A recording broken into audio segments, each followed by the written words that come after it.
Hello, and welcome to Reality Hacker, powered by ohmtown.com. Today is March 16th, 2024. It's Season 1, Episode 11 of a weekly show. So we've been doing this 11 weeks now. Pretty exciting.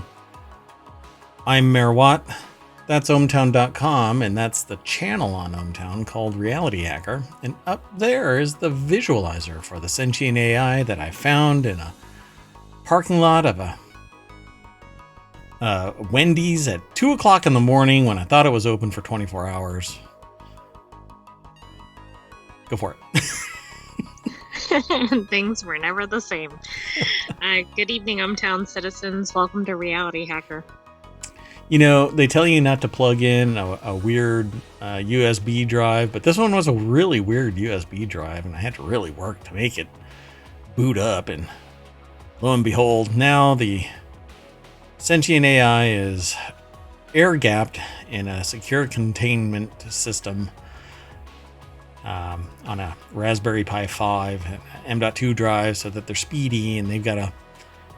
I'm really not sure how they're processing so much information, but wow, it is just spectacular. You know, full-on conversations, subject matter expertise in various areas, and thoughts and feelings. You know, we're going to end up talking about this even in this episode. So let's get into today's episode of Reality Hacker.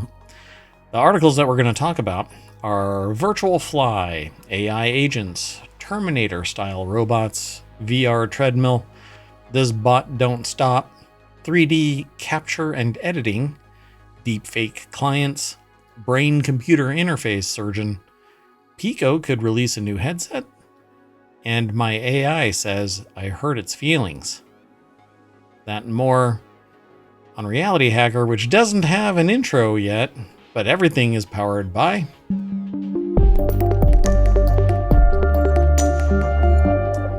It's going to get really awkward when it's like a turducken of production intros, right? So there's a Reality Hacker one, there's an ohmtown one. We'll make it right work. I mean, it could just keep getting more and more layers. Yeah, it's intros and outros all the way down. Yeah. So I'm not going to do transitions yet. I'm not happy with what I've had produced for me so far. So we're going to keep working on the intro for Reality Hacker and the other shows. By the way, we're going to be launching, might as well start out with this. We're going to be launching 2 more shows. We're announcing them this week, but they're not going to kick off until next week. It's going to be on the weekends. Warcrafters is a channel that's basically about gaming, first person, real-time simulation, etc. That's actually right here under the creative and maker space, because it's going to go beyond just the gaming aspect of it, but the world building in games.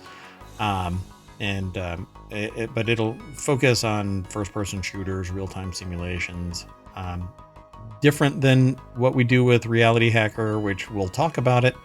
But Reality Hacker is about VR and AR and AI and deepfakes, etc.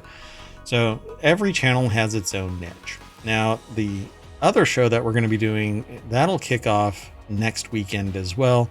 But it'll be a Sunday show, and that's called 4-Wheel Tech.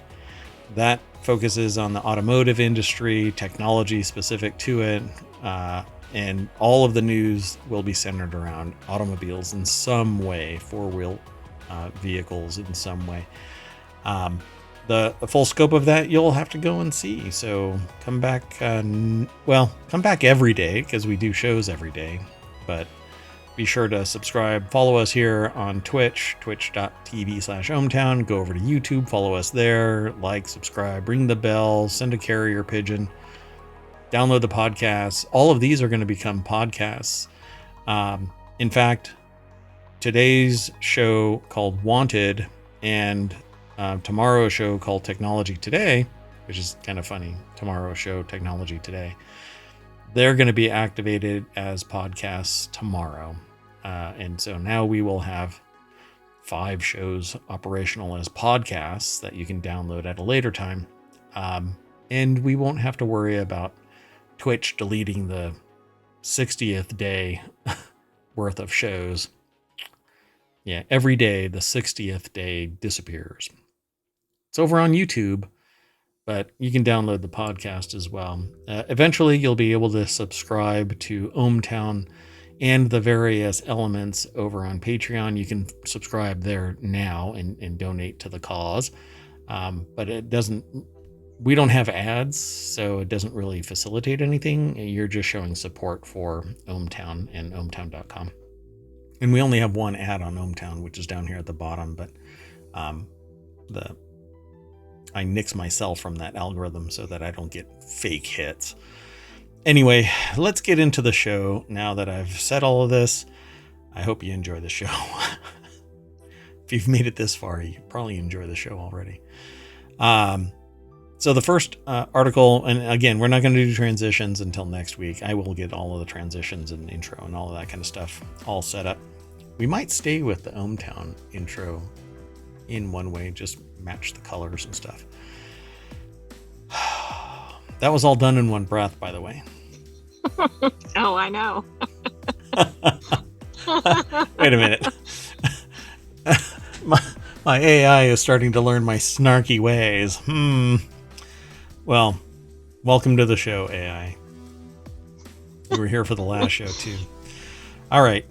The first article is over in the Marvel channel. Let me throw this into the VOD right now and get the show rolling. Artificial intelligence brings a virtual fly to life. I love this kind of stuff because we're getting more and more into the minutia of life. And so if we can create a virtual fruit fly from end to end, then maybe we can do away with having to use fruit flies in research, because then you can make way more than them and you don't have to worry. The only problem is that empirical, fundamental science can't be done virtually, because virtual means that you've included whatever you've learned from the fundamental, right? Right, but with virtual, maybe they can at least minimize the use of real. Yeah, animals eventually. Like maybe they start with the live fruit fly or something, and then maybe can do other modeling with the virtual. Yeah, so Howard Hughes Medical Institute is the source of this article. It's over at phys.org. And it says the new virtual fly is the most realistic simulation of a fruit fly created to date. It combines a new anatomically accurate model of the fly's outer skeleton, a fast physics simulator, and an artificial neural network trained on fly behaviors to mimic the actions of a real fly. It doesn't go into the other elements of this, like genetics and whatnot, at least not in this, as far as I know. And again, this is made up of the knowledge we have about the fruit fly. Fruit flies are used in research because they reproduce so fast and generation after generation, like Drosophila. Just right, and their lifespan is so fast that they can study an entire generation. Yeah. Without taking up years of research. Yeah, and see, the thing about this is that biology and virtual simulation isn't the same, because biology can wobble. And there's a whole term for it called genetic wobble.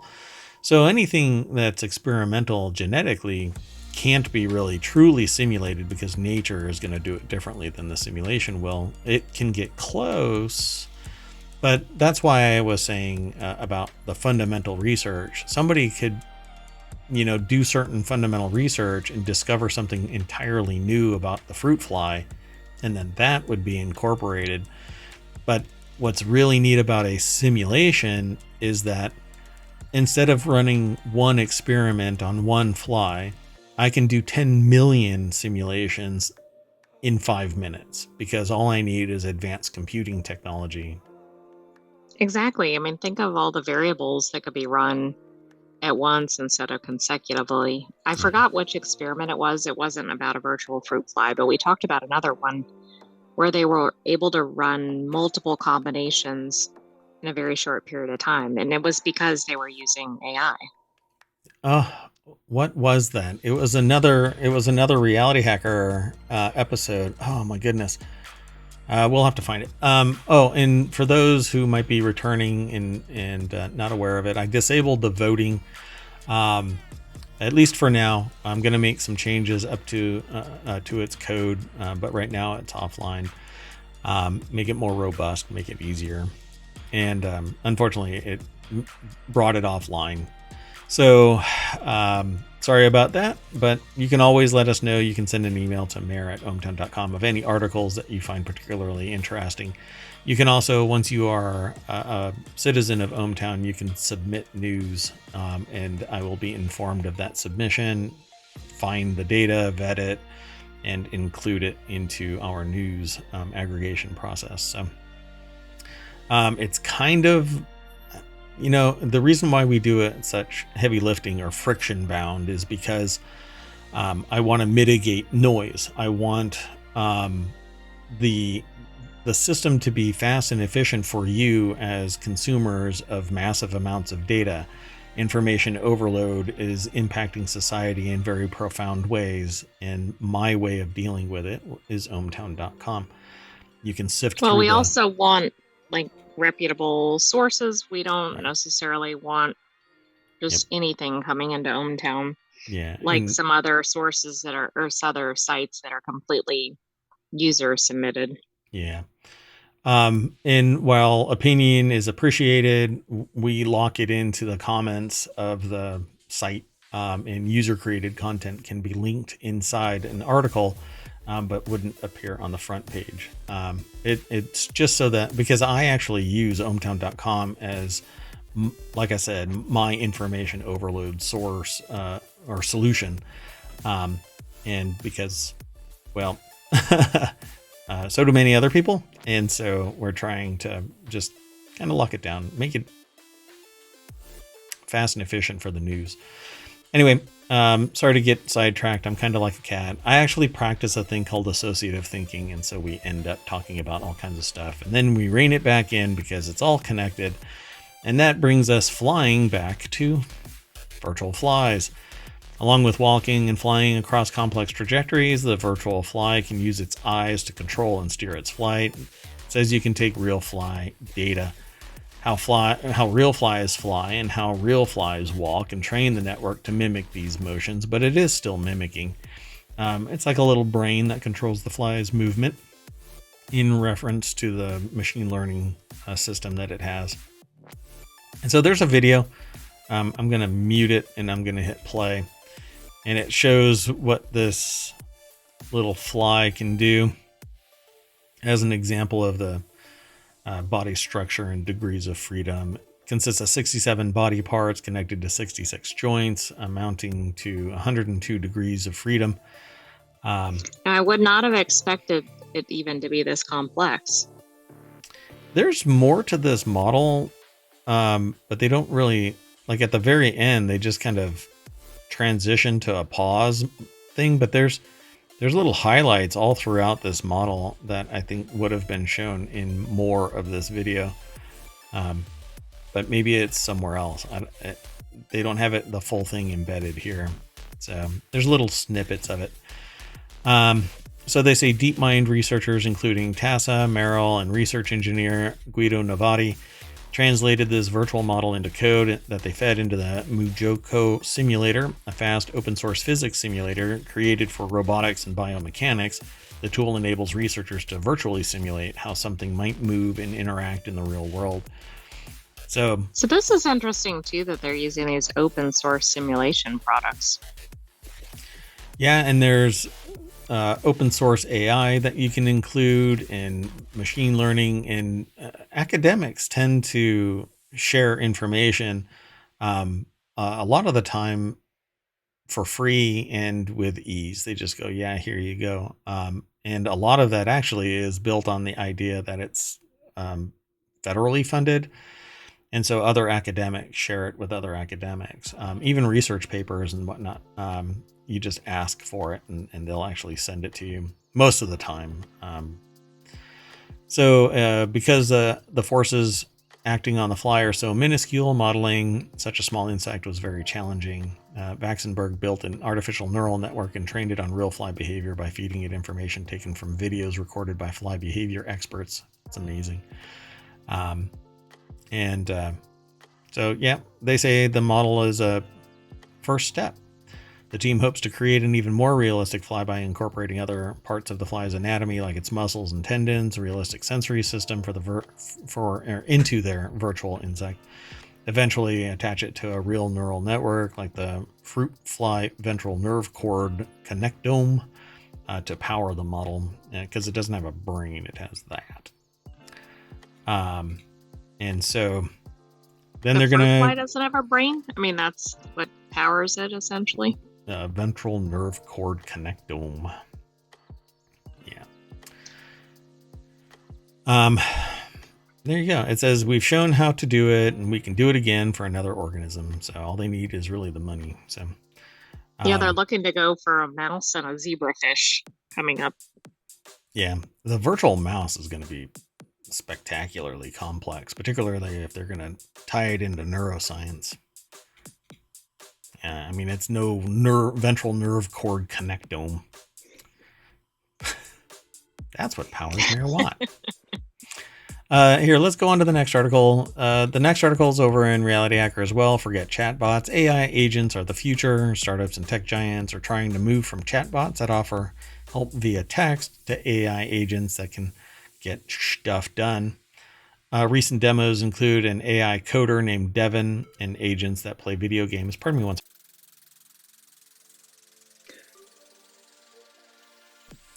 Sorry about that. I inhaled a liquid, which is just pro-life tip that could end life. Try not to do that. Yeah.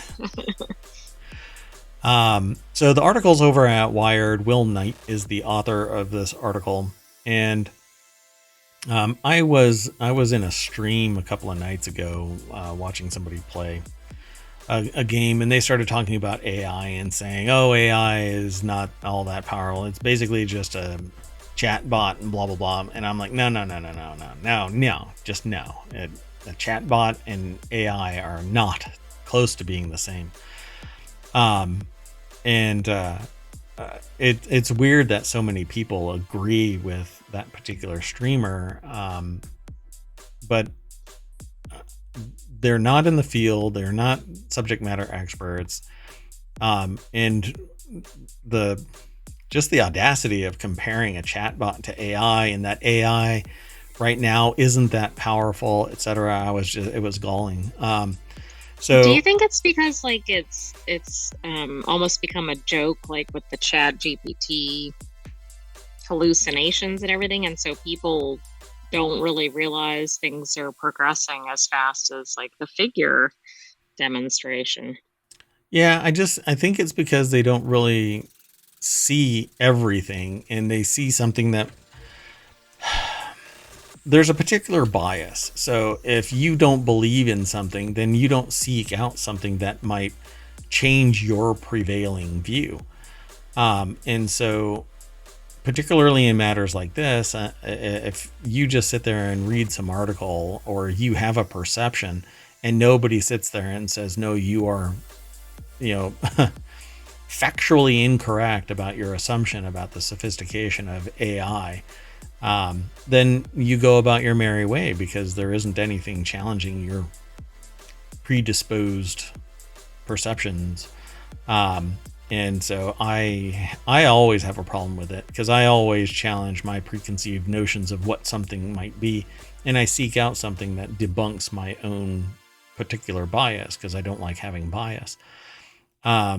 But chatbots, it says here, this week, a startup called Cognition AI caused a bit of a stir by releasing a demo showing an artificial intelligence program called Devin performing work usually done by well-paid software engineers. ChatGPT does that right now, but they say chatbots like ChatGPT and Gemini can generate code. But Devin went further, planning how to solve a problem, writing the code, and then testing and implementing it. Which, if you assume that it is planning how to solve a problem and writing the code, that debunks a particular Meta lead programmer and principal investigator in their research that says that AGI can't do problem solving and planning problem solving in particular. It can answer something, but it can't plan anything, is what they said. Do you mean AI or AGI? Well, AI. Yeah. Right, but it's not progressed really to AGI is what I think they were saying, correct? Correct. Yeah. They say that it can never, and even our current AI can't. So they're saying that general artificial intelligence, right? Just one that has even if it gained sentience, right? Like on the precipice of sentience, it doesn't have the ability to plan, which I thought was absurd as well. Because I've seen ChatGPT where I say, hey, I want you to plan this, and it will give you a rundown of things to do and in an order. It can program. It's just, to me, it seems absurd that even if you want to call it a sophisticated chat bot, that ChatGPT and others don't plan. But if it has the ability, like Devin is implied here, or maybe it actually does, it can take a big problem and break it into component little parts and plan how to solve them. That's exactly what programmers do. Software engineers in particular. So writing the code and then testing and implementing it. So ChatGPT doesn't do that part. It just spits out the code. The assumption is that it's correct, but it isn't necessarily correct and doesn't necessarily meet your particular requirements unless it's like a hello world kind of response. It says Devin's creators branded as AI software developer, when asked how to test Meta's open source language model Llama 2 performed when accessed via different companies hosting it, Devin generated a step-by-step plan for the project, generated code needed to access the APIs, and running benchmark tests, and created a website summarizing the results.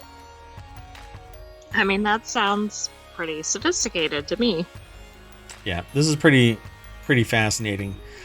And so in here it states, recently they tested another program called Vim GPT to see how visual skills of new AI models can help these agents browse the web more efficiently. They were impressed by the experiments with the agents, yet for now, just like the language models that power them, they make quite a few errors. And when a piece of software is taking actions, not just generating text, one mistake can mean total failure. And to me, that's exactly what happens with AI all the time. There is mistakes. And if you don't go through it, vet it, do your own due diligence, you're asking for trouble.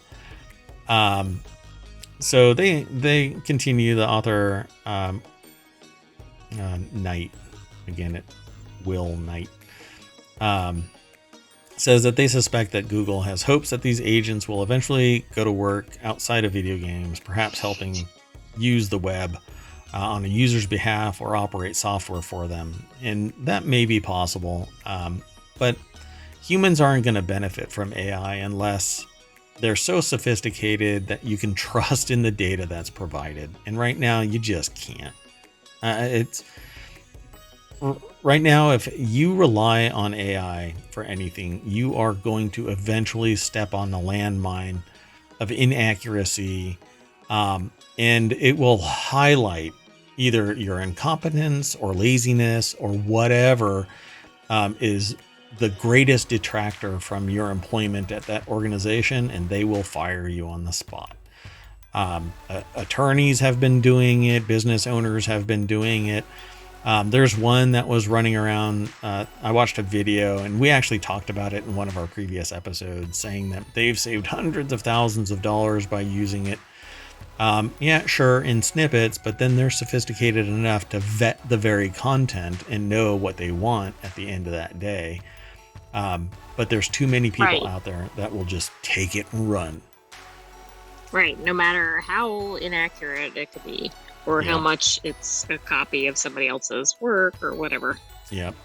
So, like all of our discussions, I don't go through this whole article for you. I don't read it verbatim.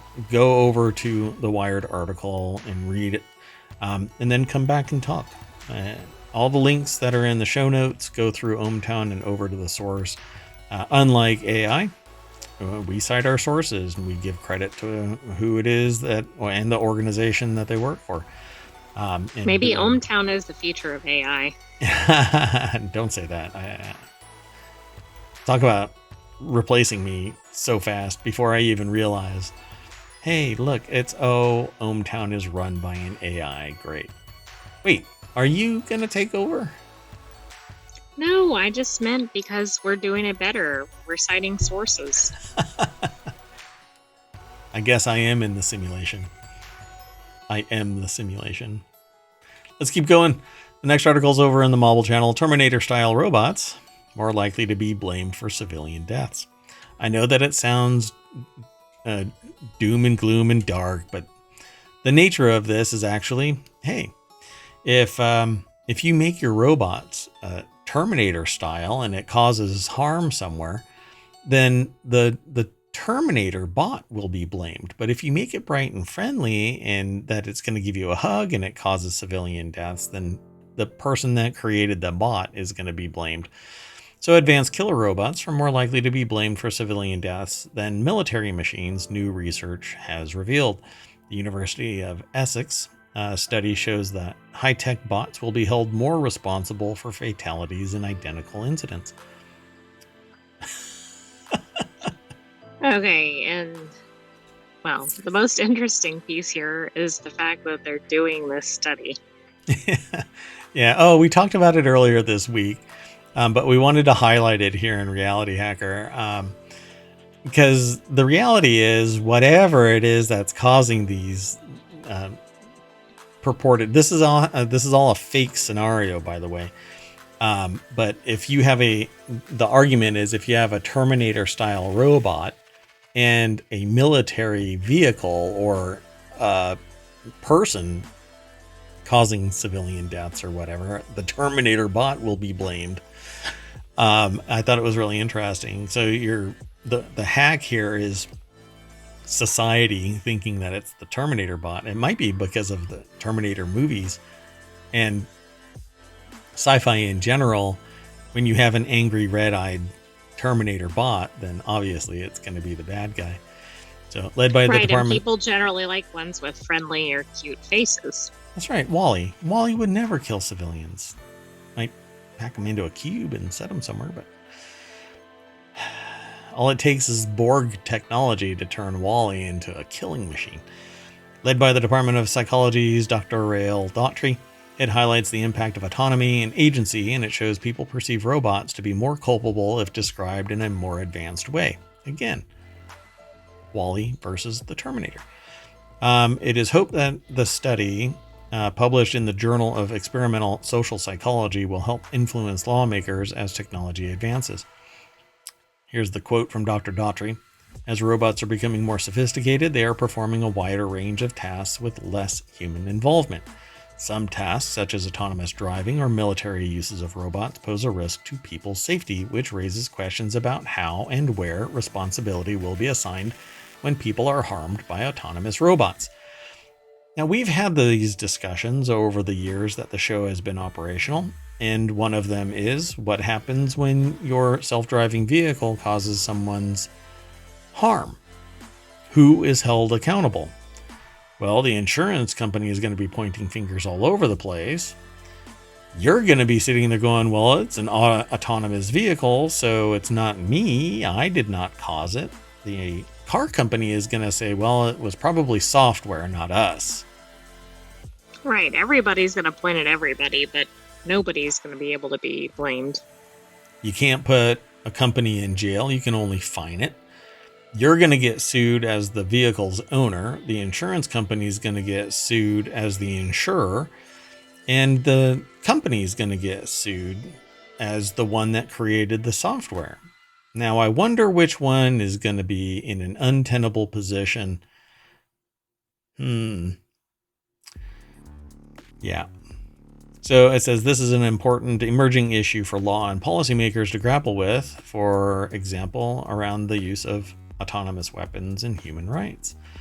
And that brings you to this joke that's been around about how do you tell the difference between one target and another?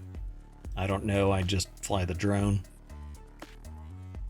Ouch. What happens when it's fully autonomous? Well, the researchers that tested this in a simulation, it was reported by a general that the drone eliminated the countermanding instruction to not fire on a target because its initial instruction was to eliminate the target.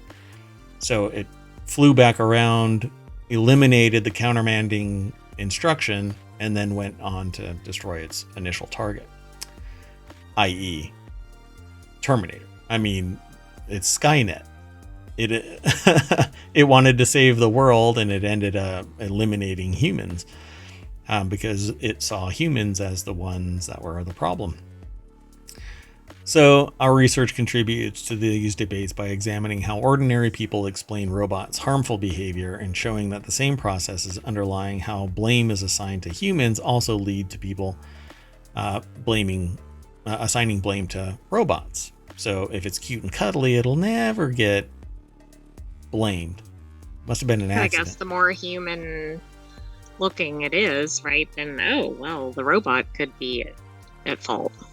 Well, no, how more Terminator-like, how clinical it is, how technical it is, even its description. I guess I was thinking if it was bipedal. Yeah, so if it's bipedal, and it looks like a robot, it's going to get blamed. But if it has wheels and beeps and whistles, then they're going to go, hey, look, it's R2.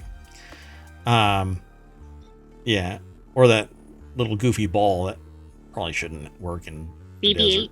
BB-8, yeah. So other studies showed that simply labeling a variety of devices autonomous robots leads people to hold them accountable compared to when they're labeled machines. So autonomy alone changes the nature of somebody's perception. Oh, and that's exactly what it says here. These findings show how robots' autonomy is perceived, and in turn how blameworthy robots are is influenced in a very subtle way by how they are described. So if you don't want blame, label them machines. Don't call them autonomous robots. But it pulls, see, like if I don't know if they say it in here, but I'm really curious that if they were to call it a autonomous robot, they blame the robot. But if you call it a machine, they blame the owners of the machine. Right, because then it's not perceived as a human, I guess. But I would expect that the appearance of it and the description work together. For instance, if it's a block, it doesn't look like a person in any way, mm-hmm. and it's described. Well, like if that was described as what I'm trying to get at is I think it's a combination. I don't know that It's just the description only. Right. So the appearance plays a big role. Yeah. Well, I'm sure if it looks like Hello Kitty, then people aren't going to perceive it as a threat or assign blame. But if it looks like a killing machine, then... Right. What I was trying to say is if it looks like a block or something and it's called an autonomous robot, I wonder if that would have the same result. Yeah. Well, the implication here is, I don't think that they took... I don't think that they describe it in terms of appearance, right? Just the technical aspect of it. So interesting. Maybe that's the next step for Dr. Daughtry. The article is by Rail Daughtry et al. It's Dr. Daughtry, Hazardous Machinery, the Assignment of Agency and Blame in Robots versus Non-Autonomous Machines. It's in the Journal of Experimental Social Psychology from 2023. And there's links to the material. There's more, like I always say, in the articles that we talk about. So go and follow the link. Let's keep going. This next article is over in RealityHacker. Virtuix Omni 1 VR Treadmill nabs support for some big VR games. As far as I know, this is the best solution for a treadmill, what amounts to a treadmill, in VR. But we'll talk about it on the other side of this little intro. So Virtuix, the creator of the Omni One VR treadmill, announced it had a lineup of 35 games ready for the device's broader launch later this year, including some big ones. Omni One was originally pitched as a crowd-based investment campaign in 2020. Is that the implication of this Kickstarter? Because I swear this was a Kickstarter, but yeah, it sounds like Kickstarter without saying the name. How neutered is that? That's really weird. But it could have been through another platform. You know what? I will not stand for this. I've got some ideas of some other ones it could be that are not Kickstarter. Like it could be CrowdSafe or something. No, it was a Kickstarter. Oh, okay. Actually, 10 years ago. But as far as I know, Omni, by Move Naturally in Your Favorite Game by Virtuix. So, yeah, it has to be the same. But this says 2020, so they must have resurrected a different one. So, yeah. All right, let's just go on to how this is, because what you think is a treadmill is not really a treadmill. Scott Hayden over at Road to VR put the article together. This is, like I was saying, this is probably the most approachable and the only one that's really, it's the least complex means of movement in VR that's naturalistic versus using a controller to blip yourself down a path. Because you can't walk in VR because you'll smash into a wall in the real world. So you have to use something that pins you to a given area and allows you to walk. There's a mechanical Omni treadmill that has so many moving parts. You probably need a forklift to move it into place. And because it's massive and it's heavy, it's thick and heavy and complex, and the prone to failure is probably, its byline. And then there's the new one from Disney. That's the one I was thinking of, which that one you can't just plop into your small gaming space. Not yet, because we don't know the sophistication involved in this. But if it's developed by Disney, this thing is going to be for industrial purposes and for them primarily. I really doubt this thing will ever hit the market for mainstream VR use. But this Virtuix Omni One VR treadmill nabs support for some big VR games.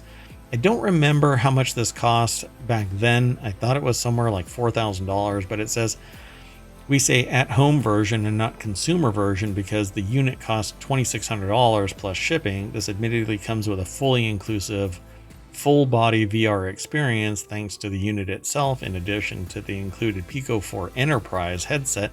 That's my headset. As well as dedicated game store with titles optimized for the Omni One. That's because it's the Enterprise this is version. cheaper than getting the Vision Pro. Yeah, well, and it's even more cheap because to walk around in VR, even with the Vision Pro, you'd have to get this. Exactly. Yeah, so I think that, wait, it's included the Pico. That saves you $600 at least. Exactly. So it says some of the most notable games to pledge support for the Virtuix Omni One are affected: the Manor, Breachers, Compound, Ghostbusters, Rise of the Ghost Lord, In Death Unchained, Ruins Magus, and Wanderer, the Fragments of Fate, meaning you'll be able to run, shoot, and crouch in a way you simply can't with a stick-controlled movement. So maybe I'll end up getting this. So this is what it looks like. And if you've, for those who are listening via the podcast, basically the Omni One is kind of like take a teacup, the saucer that a teacup sits on, okay, and blow it up to about 3 feet round, and then put on slippery shoes and try and walk inside this teacup. and your feet will hit the ridge and slide to the center. And that's exactly what this VR treadmill does. It's not a real treadmill. There's no moving parts other than you pinned. Right, you're not going for a marathon training session on it. Well, you're not running around anywhere. There's no moving parts under your feet. You actually have these very slick like attachments to your shoes, or they may have proprietary ones still. I think there were proprietary shoes that you would have to use on this surface so that you were highly slippery.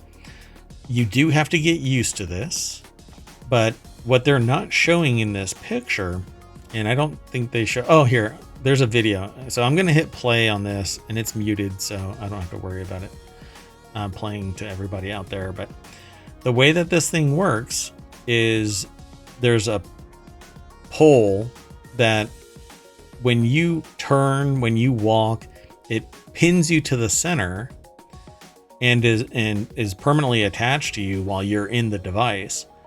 And when you turn, it actually pivots around you so that you can look in 360 degrees, and it acts as a controller to move your virtual component. And when you crouch, it identifies as a crouch, and so you kneel in game. And when you walk, it detects your motion and you walk forward. You don't actually have to do anything with the controller, and your controller can be remapped for whatever action you need it to do. But it's the Omni one, and it's $2,600. If you're really into VR, or you're going to run a commercial enterprise, then this is the way that you do it, because you don't have to have room scale VR. You can have 20 of these in a single room, and everybody is playing the game in place, whatever it is. This is about as close to the Oasis as you can get right now, short of a haptic suit. You're in the Oasis, because even in the book and in the movies, you are inside a VR. You might have a haptic suit, but you are attached to a gadget inside the Oasis, or I should say outside in the real world. You're not like Cyberpunk, jacking into the Matrix. And so this, I think, is really great. And it's taken at least 10 years for this to come to fruition. But it says that it's supposed to... Think how far the technology has come during that time. See, but its footprint, I think, is almost identical. It's actually changed from being a ring around the person to being just this one pole with an armature attached to what is essentially a backpack kind of a thing. You put your arms into the hoops like a backpack, and you walk around. I don't know. I really like this. And short of that Disney solution, this is the way to go. Everything else is overly complex, huge. And I think that at one time you were able to get a bigger version of this thing, or a more capable version. Nowadays, it's probably been blurred to the point where this is good enough and the best that you can get for VR movement. I dig this. But consumer version for $2,600. If you're really into VR, they call it at home, not consumer version. Yeah. But that's effectively what it is, right? I've got enough room behind me that I can do this. Huh. Merawatt's Summer of Stream is right around the corner. I better move on. So the next article is over in Technology Today, and it is a quadrupedal robot, can do parkour and walk across rubble. I said, this bot don't stop. The robot known as Animal. It's ANYMAL, the capital ANY. I think the name is pretty apropos. Let's just jump right on over to the source. I've been kind of soapboxing about stuff. So Fabio Bergman over at ETH Zurich put this article together. It's posted at techexplore.com. The work is published in the journal Science Robotics.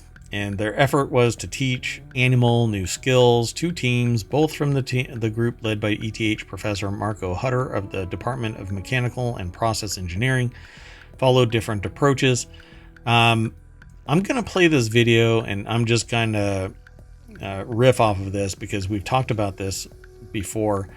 But this little... In the ohmTown Daily Show. In the ohmTown Daily Show, correct. But because some people will be listening to this via podcast or watching the VOD here on Twitch or over on YouTube, they'll see the video, but the description of this, for those in the podcast, everybody knows about the Boston Dynamics robot. It's a quadruped. It's like the robot dog kind of a thing. And they show videos of it dancing and things. Yeah, but this one has a range of motion in its legs that the Boston Dynamics dog does not. And I'm not talking about the bulldog one. I'm talking about the one that they've been utilizing for military and for police forces and stuff like that. This thing, it's scrambling over uneven terrain, like up and down rocks. It's at a slant. Yeah. It kind of self-balances. Yeah, and it has this and really it moves fast. Yeah, nothing slows this thing down. And it seems like it gets a little bit more energy when something does get in its way.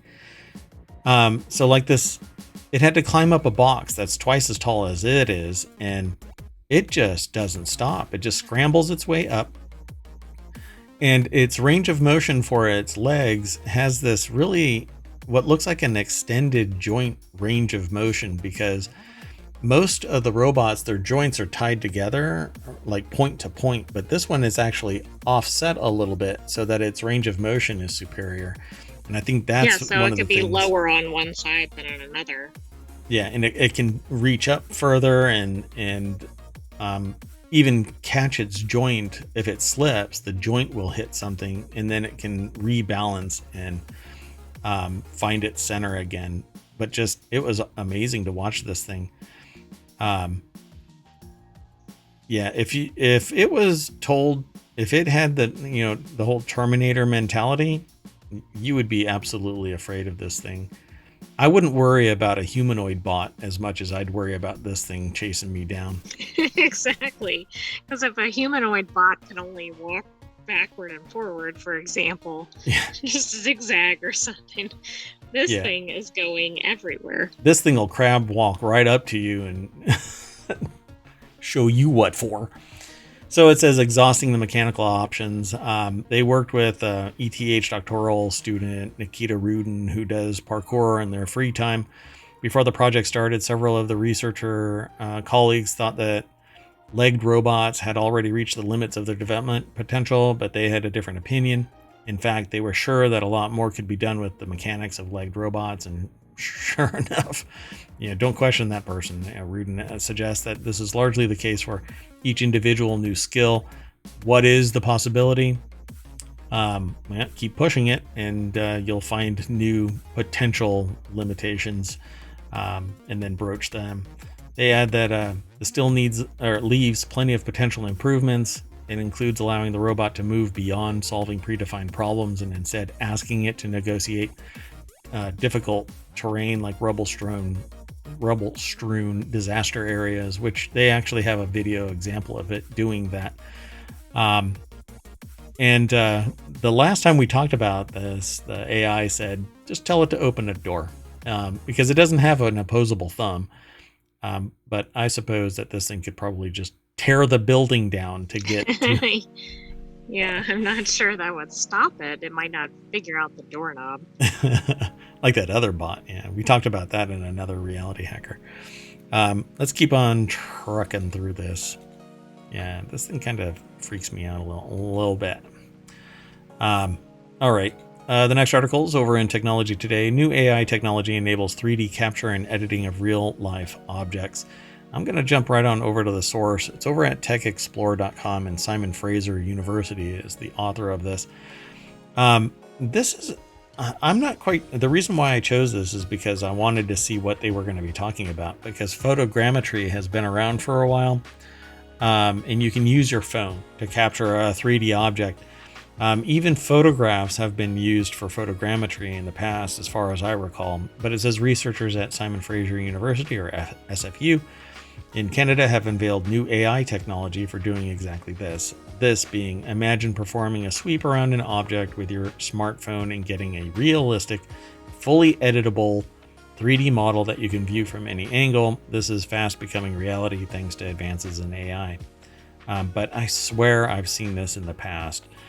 It says soon, rather than merely taking 2D photos every day, consumers will be able to take 3D captures of real life objects and edit their shapes and appearance as they wish, just as easily as you could. But you can do photogrammetry right now with your iPhone. Maybe not to this scale. Maybe that's it. You know? I mean, yeah, and maybe the viewing it from any angle. Although I suspect with a sophisticated enough smartphone, maybe you could. See, the thing is, though, that even with, well, I guess AI could extrapolate from the missing data points and fill it in, and it's sophisticated enough to do it right. Photogrammetry basically leaves a gaping hole in the model. But then the human verifies it in a 3D modeling system and patches those holes.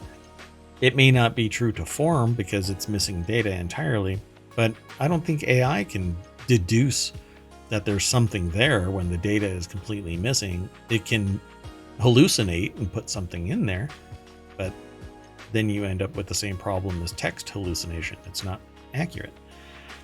So using the new AI technology, researchers showed how a statue can be brought to life. The technology automatically converted a set of photos of the statue into a 3D point cloud, which is then animated. The end result is a video of a statue turning its head from side to side as the viewer is guided on a path around it. Okay, so that's where things get a little bit surreal. So I'm gonna hit play. And basically the AI caused it to turn its head. And it's, I guess, pseudo-realistic, you know? It's definitely a reality hack. Well, and it's one part of it, right? It's not that the fact that the whole object is rotating. Yeah, it's just the head is being told to move. See, but I've seen 2D pictures do this in AI already. But AI is definitely going to be able to get to the point, the level of sophistication where it's going to be able to take this 3D model and fully animate it. Like this character will be able to stand up and walk off of the pedestal. That's where it's going. There's just no doubt about it that we're going to be able to capture something in the real world, 3D model it in real time with AI, and then tell it to, you know, hey, I want you to make me a cup of coffee, and it can go inhabit the figure one bot and talk to me in Italian while it makes me coffee or whatever. You know, I don't think we're that far off. yeah, we're pricing ourselves right out of existence, I swear. So they say it turns out that doing so successfully is a lot harder than they anticipated and requires overcoming several technical challenges. What excites them the most is the possibilities that brings to consumer technology. 3D may become as common a medium for visual communications and expression as 2D is today. Yeah, blurring the line of reality in the process. I don't know. Look, we've had reports from news organizations that we've aggregated into ohmTown. The little snippets, right? We only grab the snippets, not the full article.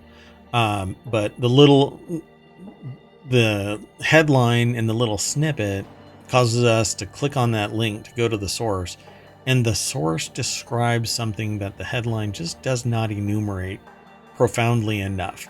Right. It doesn't do it enough. It doesn't give it enough credit or significance. Yeah, and one that I'm talking about specifically here is that grade school kids created deepfakes about their classmates. That's this kind of stuff. because, and they've done it already. It may be deep fakes of stills, but Yeah, but what's next? this. I mean, and this is the whole purpose of this particular channel, right? Yep.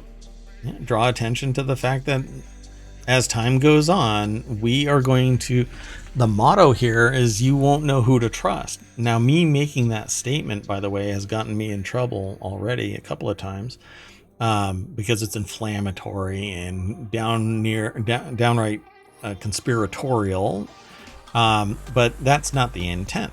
The intent is not to be conspiratorial. It's to draw attention to the fact that audio, video, text, people themselves are coming across as real, and they're not.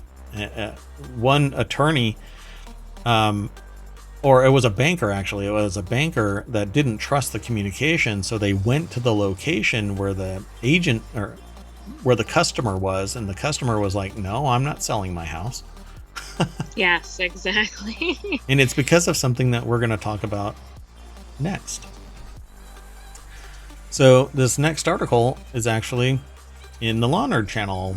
Beware of Deepfake Clients, regulator warns lawyers. I guess they're not paying bills if they're deep fake. Well, that's just it. What is, and I forgot to put the last article into the chat, but this one here, it's in the Law Nerd channel, and again, it's titled Beware of Deepfake Clients, regulator warns lawyers. As part of the regular risk assessments for anti-money laundering and terrorist financing, the SRA has highlighted the potential risk of deepfake technology along other emerging and existing issues. Not meeting a client face-to-face can increase the risk of identity fraud, and without suitable mitigation, such as robust identifying or identity verification, may help facilitate anonymity, the warning states. So, and by the way, I didn't cognizantly choose to tie these together so well, but Oh, I thought you did because yeah. of your lead-in. No, I did not plan that. It just happened to be that when I clicked over there, I was like, oh my gosh, I can transition this really well. So I'm not that professional. Come on, my production value is horrible. So let me zoom in a little bit. This is over at legalcheek.com. Rise Duncan, I think is their name. The deck statement is concerns over money laundering and terrorist financing. And so... Oh, so there might be a client. It's just not the client that appears before them. It's not a real client. Yeah. I mean, there's a human, but it's a deep fake of a human that's used to exploit, to do some action using the legitimacy of a lawyer to facilitate an illegal or criminal transaction. So it says, whilst not meeting face-to-face may make sense in the context of a given transaction or wider context, where clients appear unnecessarily reluctant or evasive about meeting in person, you should consider whether this is a cause for concern. And here's where it gets really super creepy. People can meet via Zoom, but it's not a legitimate person there either, because deep fakes are so sophisticated that at one point a person in another country met with the financial directors of the organization they work for and transferred millions of dollars to multiple accounts, all because they believed what they were communicating with was the directors. Yeah, and I was thinking more basically that we've seen articles about people having an AI sit in for them in a meeting or something. That would never happen. Beep. Beep. So this increases the risk of relying on video calls to identify and verify your client.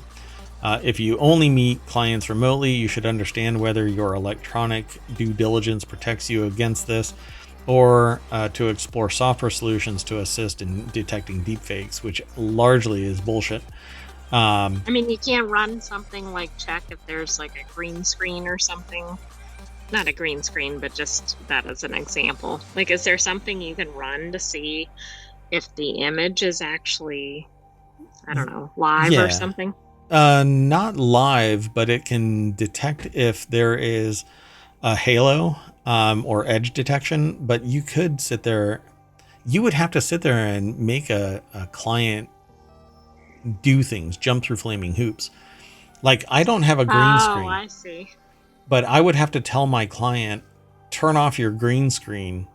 And they're like, well, I've got stuff in like at one point, I always used a green screen because what was behind me was the rest of my studio, and behind me on various surfaces was confidential information. So I didn't want anybody to see it.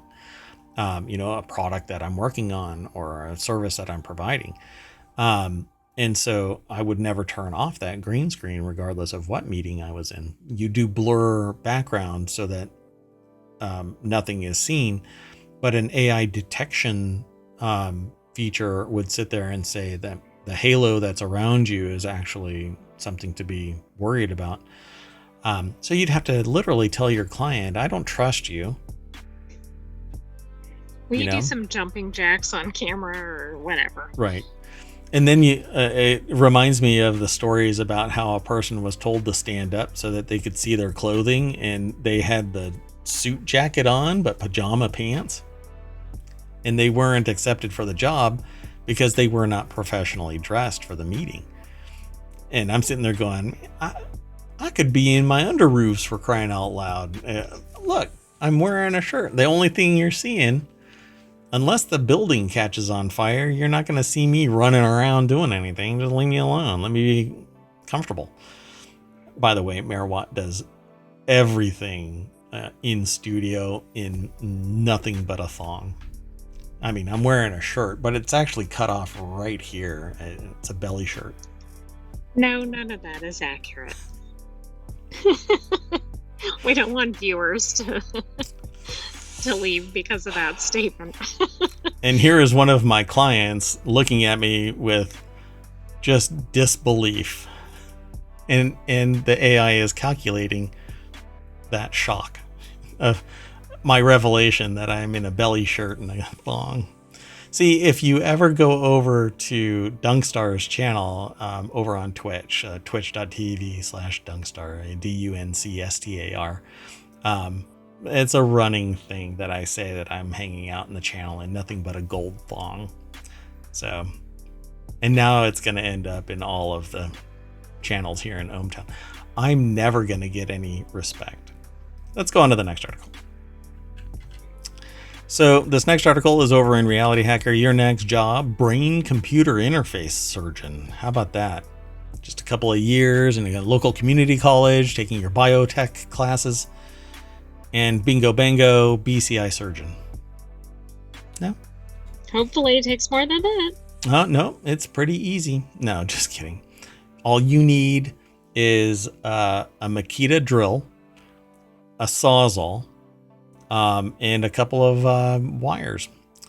So this reminds me of the scene from Spies Like Us, where they were masquerading as a surgeon or something, and they had no idea what they were doing. Doctor. So the article's over in Wired.com. Caitlin Kelly is the author, and the deck statement says, when everyone's hooking up their brains to computers, we'll need surgeons to install the hardware. Again, this comes from another, from this source, but we talked about it briefly in another show in ohmTown Daily. But what we found really interesting about this is not only is this not a future job, but it is regularly performed. Shahram Majidi is a neurosurgeon at Mount Sinai Hospital in New York, began operating in clinical tests for BCI called the Stentrode in 2022. And they say in parentheses, that's stent as in a tube that's often sits inside a vein or artery. This actually is used for near the brain installation so that it can communicate with the brain for brain-computer interface connections. It's amazing that this is actually not just something pending, but it's kind of old school based on what we've read in the previous time here when we've talked about this article. It says it's minimally invasive surgery. You don't have to open the skull. You don't have to violate the anatomy of the brain. Deploying a stent into a blood vessel in the brain is something that they've done thousands of times for other procedures, but this time they're deploying a device that will record specific signals coming from a very specific location of the brain. And for it to work correctly, they have to make a very precise delivery of an implant that they've ever had to do before. The patients that they enroll in the trials are severely disabled, paralyzed from diseases like ALS. I've always said I kind of have a problem with technology installation in humans under experimental context, because at some point the funding runs out.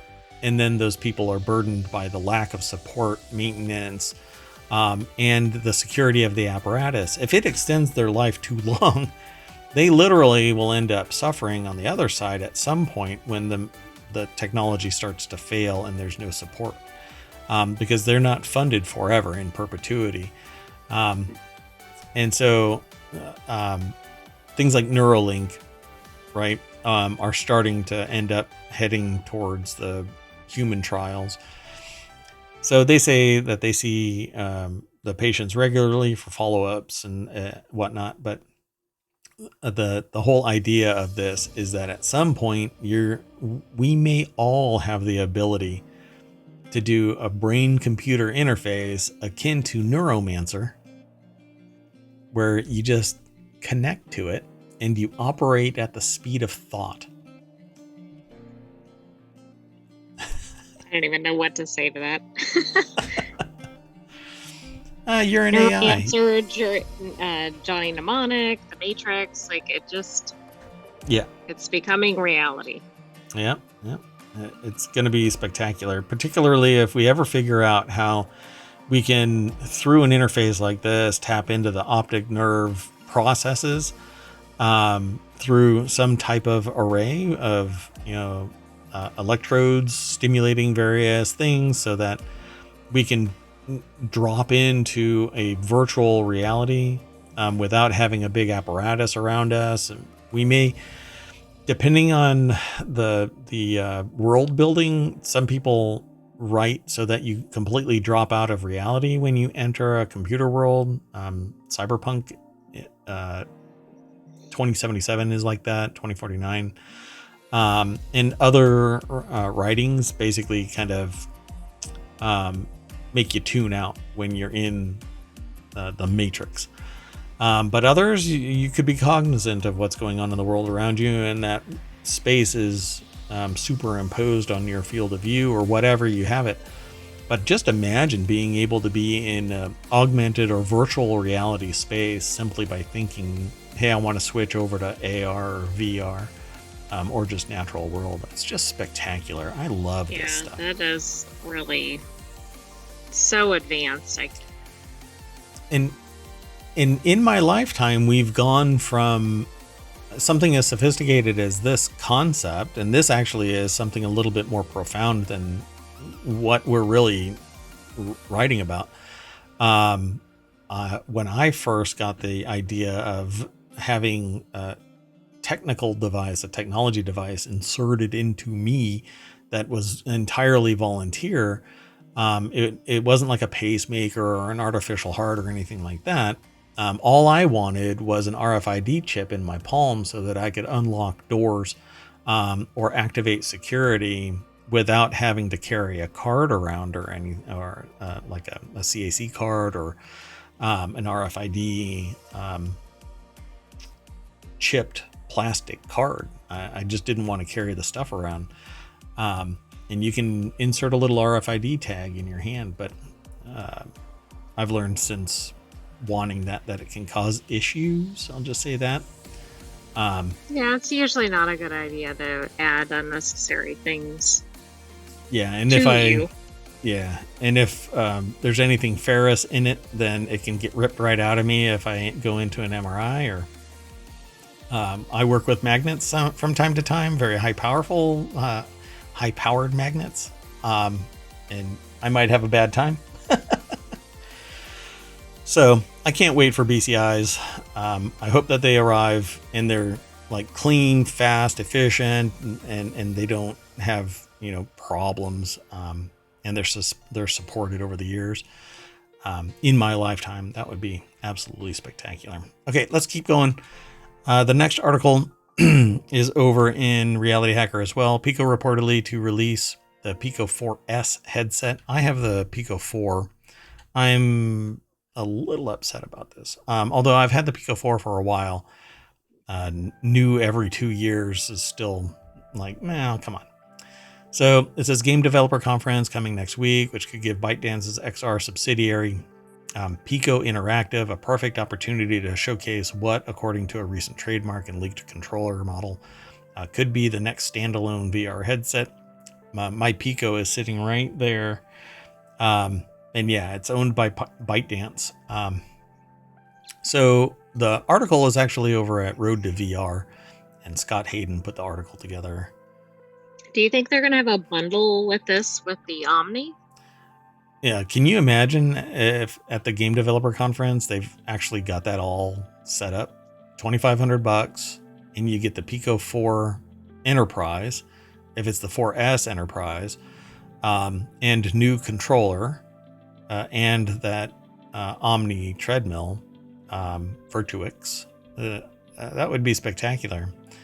I never really go to any of these. I never carve away the time to go to the stuff, but I'm thinking about trying to go over the next couple of years. It says here, still a report from the information from late last year maintained that Pico was pulling the plug on its next consumer-focused Pico 5 VR headset in favor of competing with Apple's $3,500 Vision Pro mixed reality headset. At this point, it's anyone's guess what the company is planning to do in terms of potential Pico 4S, Pico 5, or what some rumors suggest could be a Pico 5 Pro Max. Maybe they can tack on some other numbers and maybe special characters here. I mean, this is going to be a contender for like the worst name. Remember those ones that just had all the letters and numbers? Yep. It just rolls off the tongue. Yeah, I hope that Pico doesn't collapse because I really like them. I think that they're efficient. They're not wildly expensive. They're $500 or less, depending on when and where and who you buy them from. I had to buy them from overseas because at the time they were not in the United States. Even to date, I don't think that they're in the United States, but I haven't looked for a while. I used to be able supposedly to get them from AT&T, but I could never find any. So I'm hoping that the Pico 4S actually comes to bear. I would like updated equipment, but we'll see. Considering what seems to be happening with TikTok, who knows? Right, there's too many variables ahead, I think. Yeah, some bad blood is being formed between policymakers here in the States and Chinese-controlled companies here in the States. Yeah, I should say China-controlled. Sounds a little derogatory, but so like TikTok is owned by a company or operated by a company that seems to have ties to the Chinese Communist Party, and there's no way that they can verify in any way that data isn't being exfiltrated. I mean, it's damn near impossible. Anyway, let's keep on going. The next article is, and it's our last article for RealityHacker tonight. We do have another show afterward, and got an announcement here in a minute. So the last article for tonight is over in the Mobile channel. This AI says it has feelings. It's wrong, right? Yeah. I don't know. Is this part of OpenAI's first quarter announcements? Yeah, we're about 2 weeks away. Largely, we're 15 days away. On the far side of the fact that I think that maybe, just maybe, I think that OpenAI is going to announce they have what amounts to a sentient AI. But we'll see. Yeah, I just watched a video earlier today over on YouTube where they say that the meta direct or principal investigator or director of AI is saying that um, our AI methodologies using LLMs can't do sentience, can't do the things that would lead to sentience. They are Right. But haven't we seen demonstrations that completely contradict that? maybe from our perspective, and this is what happens when I end up having discussions about philosophy.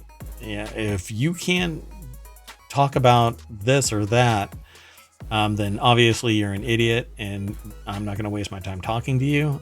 That's what I've actually been told, that based on somebody dropping a couple of names and me saying, well, I don't know their end-to-end philosophy. Why don't you explain something? And they're like, not worth talking to you. In a professional environment too. It was quite shocking. Anyway, so maybe they know something obvious. Well, I guarantee you they know something that we don't, but can you really just assume that based on this one person saying this because they're a subject matter expert, that it is absolute? No, I don't agree with that ideology. So this article is over at Vox.com. Kelsey Piper is the author. The deck statement says, at what point can we believe that an AI model has reached consciousness? And so it says, OpenAI's ChatGPT will assure you that it's not. No, I'm not conscious. It told me when I most recently posed the question, I don't have thoughts, feelings, or awareness. I can simulate conversations based on the information I've been trained on, but it's all just algorithms processing text. We are biological computers, and we process information that we have been trained on. We act based on our history with every moment that precedes currently. We have been trained to act a certain way. So as much as there's nature, there is an equal part nurture. And this is actually part and parcel to society. When you look back at history, post World War II, psychology was to keep your hands off your kids, don't give them affection, don't show them love in the same sense, care for them, provide for them, but don't be too touchy-feely. And over the years, we've changed that mandate because we have found that we created cold and callous children because they are Product of their environment. Products of our environment, correct. And while some can break out of it on their own because they typically go away from that environment and learn what it's like to be a holistic human being, some are still remain bound in that particular ideology or culture, and they identify as that and reproduce that their offspring act the same way. So AI saying, or I should say, trying to say that AI can't learn feelings, awareness, thoughts, understand the world around it, kind of belies the idea that we can. We are biological computers. We, as humans, reproduce, but we don't know what we're doing to cause people to learn. They just learn. So now add this to the algorithm for how do you determine if something's conscious?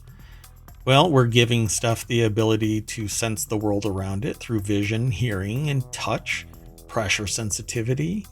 It has the equivalent of olfactory and taste. It basically has all 5 of our senses.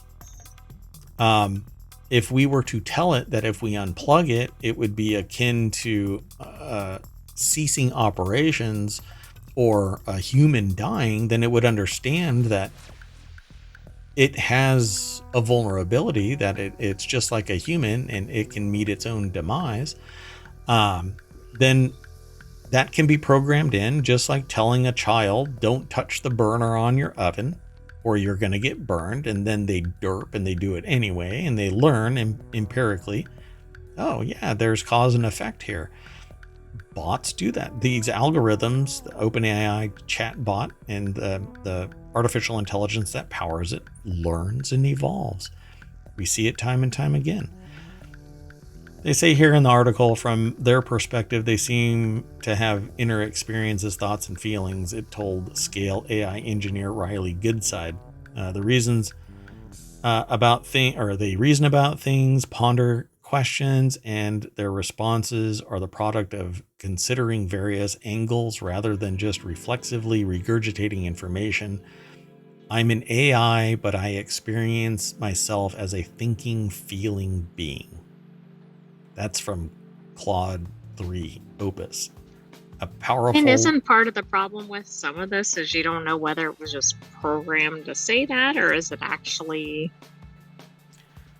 responding in some way, like coming up with a response?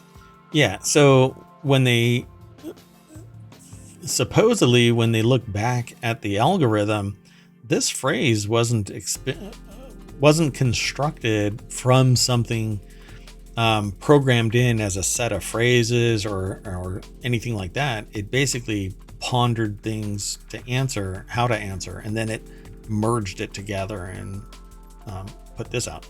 So it says, interestingly, Cloud Opus, Anthropic's most powerful, or Claude Opus, Anthropic's most powerful model, seems to have made this claim to many different users who've asked, and they have links to that. While the company's weaker model, Claude Sonnet, consistently insists that it has no internal experiences at all.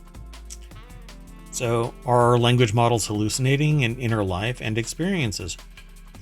If you've never seen Blade Runner, it could be a subset of memories programmed into the AI, and then it's hallucinating the reality that it wants to experience, and thus regurgitating fake memories, pseudo memories. We do that to humans as well. We impart through nothing more than a conversation. I can inject a memory into your head. And if I say it often enough and you repeat it back to me enough, you will think that it's legit. It happens with witness tampering. It happens with children. You can implant false memories. It's much more technical and it's much more specific in computers and large language models, because you can plant it wholesale into the lexicon of the LLM. And so they continue talking about this large language model. Language models are more sophisticated than that, but they are fed training data in which robots claim to have an inner life and experiences. So it's not really shocking that they sometimes claim to have those traits too. So the LLM, the model itself, may have this kind of a thing in it. And so it can grab onto it because all of the mathematics points to it being, this is what I should say. So they ask, what if they're wrong? Say that an AI did have experiences, that our bumbling, philosophically confused efforts to build large and complicated neural networks actually did bring about something conscious, not something human-like necessarily, but something that has internal experiences, something deserving of moral standing and concern, something to which we have responsibilities. How would we even know?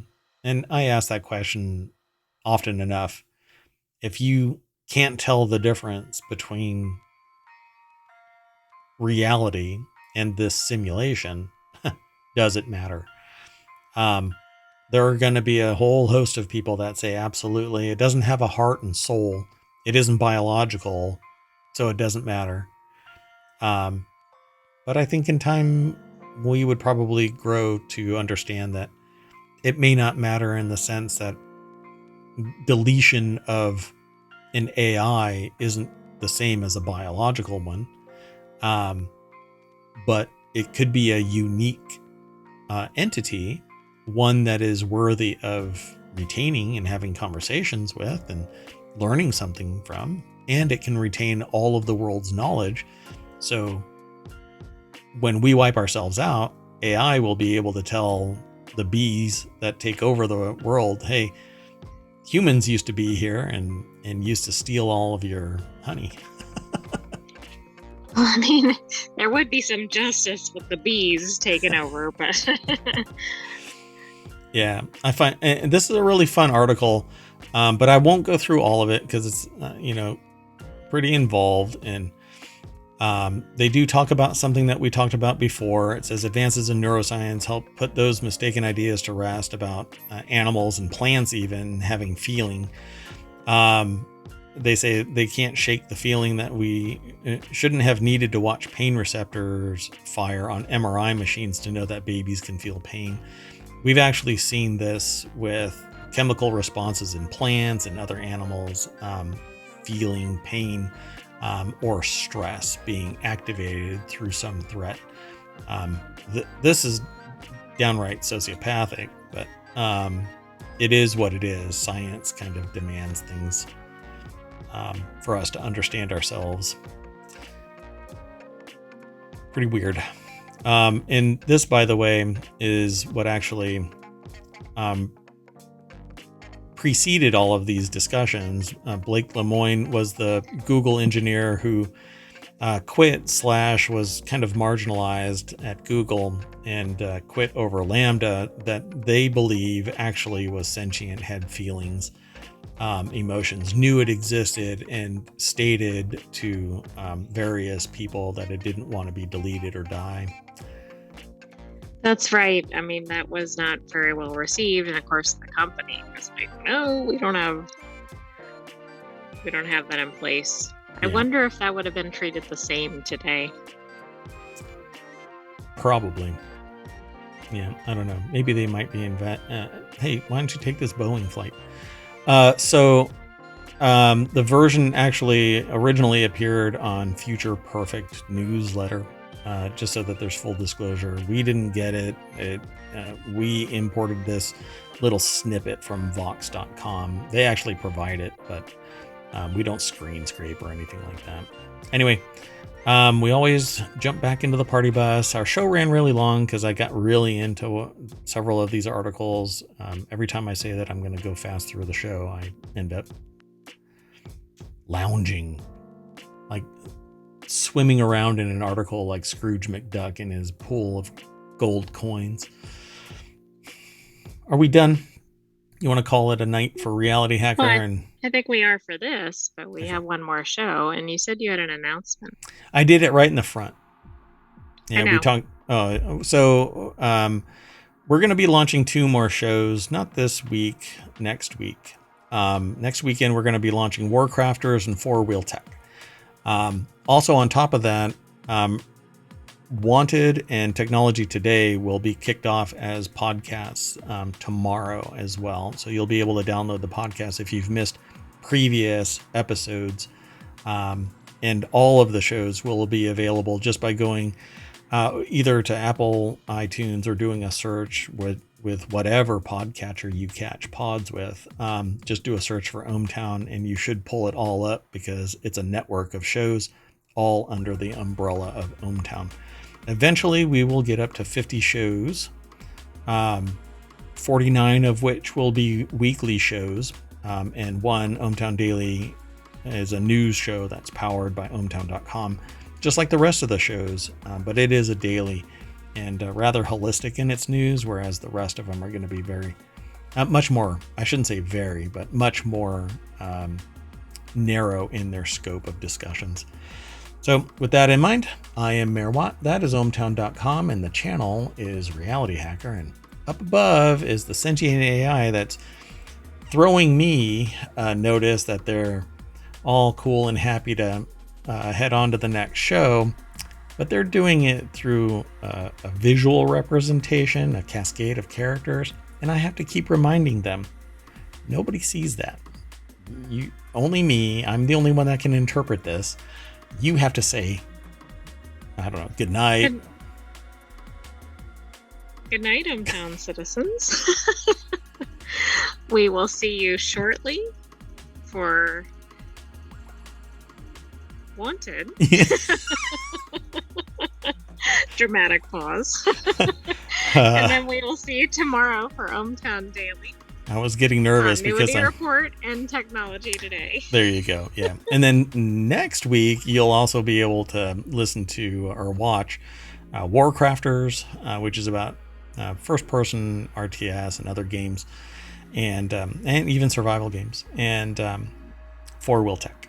So that's on Sunday. But see you in about 15 minutes for our last show for tonight. And that's Wanted, which is about gadgets and gear. See you soon.